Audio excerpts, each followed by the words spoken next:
Good evening, it's Facebook Love number 229. Today is 1 year since the people in charge in our country announced that we were having a pandemic. 1 year. I remember talking about it at home and at work, and we were saying, oh, we'll probably go home for 2 weeks, maybe 3. And, just talking about the logistics of moving our offices home and the, sort of secure setups and all the kinds of things that you need if you're not on the company Wi-Fi, etc. But I had a sense of creeping unease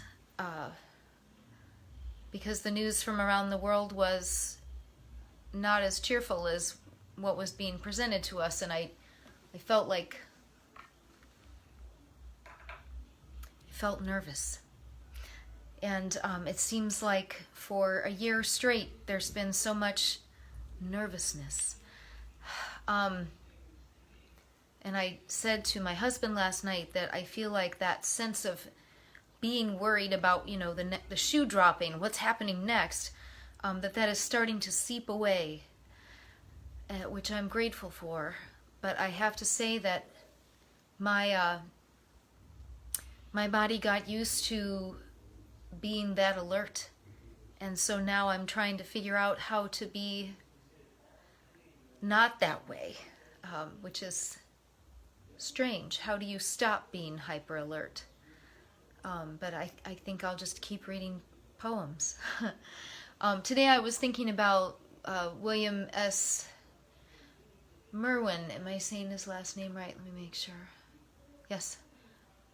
WilliamS.Merwin, who was a writer born in 1927.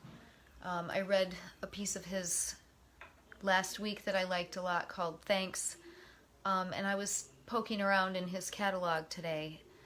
So I want to read an older one and then a more recent one from the early 90s when he was quite a bit older.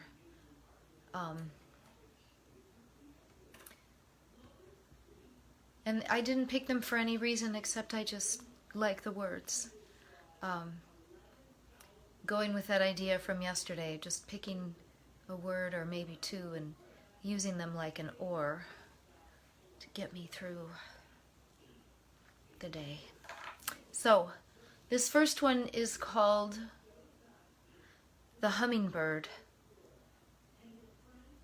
And it says before the poem starts, from a Brazilian legend recounted by Ernesto Morales.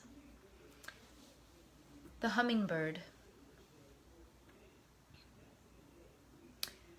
There was a city hidden in the forest, and there was a house in the city, and in it a girl who was so beautiful that her mother never let her out of sight. One day, one of the servant girls went down to the fountain to bring back some water, and when she came, there she saw the hummingbird, and she stood still with a spell holding her. Since she stayed away so long, the mother sent another servant girl, who came there and saw the hummingbird, and she stood still the same way with the same spell holding her. Then the mother sent another servant girl who saw the hummingbird and stayed there, and at that the mother went too and saw the hummingbird. And at the sight of its feathers and its flight, the same spell took her. And she stood still until finally the girl herself decided to go to the fountain and see what was keeping them. And when she came there, the hummingbird flew to her and tapped her on the forehead with his beak, and changed her into a hummingbird. And they both flew off into the forest.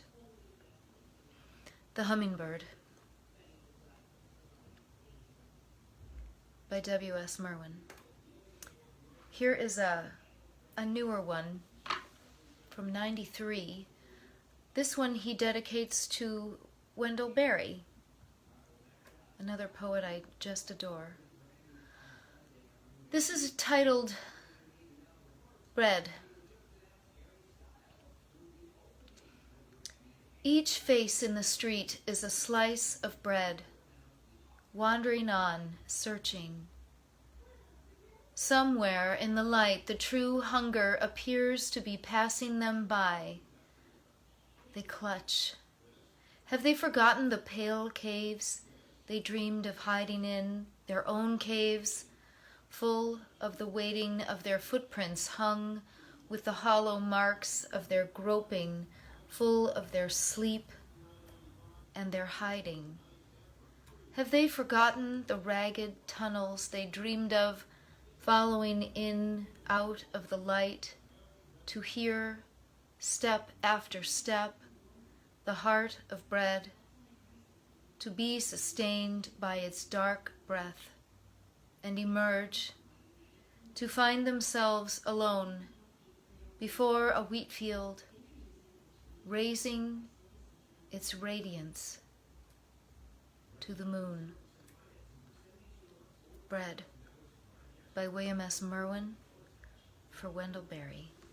This is Facebook Love, 1 year officially into the COVID-19 pandemic. I'll see you again.